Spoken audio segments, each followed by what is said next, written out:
həyata bir tiktoker azadlığa buraxılıb.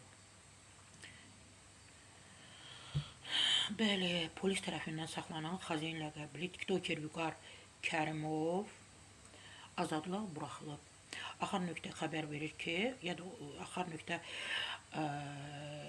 xəbər verir və bu da istinad edir APAya ki, vəkil Yusif Seyfəlov məlumat verib. Vəkil bildirib ki, Vüqar Kərimovun ev dustaqlığına buraxılması ilə bağlı məhkəməyə vəsait verilib.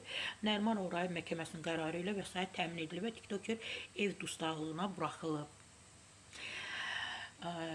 Bəli, Vüqar Kərimov polis tərəfindən saxlanılmışdı. Şəklini çalışacağım ki, bunu burada qoyum, amma yəqin ki, TikTokda aktiv olanlar Vüqar Kərimovu tanıyır. Onun barəsində Cinayət Məcəlləsində 234.1-1 satış məqsədi olmadan külli miqdarda qanunsuz narkotik vasitələr və ya psixotrop maddələr saxlama və daşınma maddəsi ilə ittiham irəli sürülüb. Mən düşünürəm ki, onlar döndülər evlərinə, ailələrinə, mənzillərinə. Yəni, öncə etdiklərini mən düşünürəm ki, bu sosial şəbəkələrdə, ən çox da TikTok sosial şəbəkəsində etməyəcəklər. Allah hamının qapısını açsın.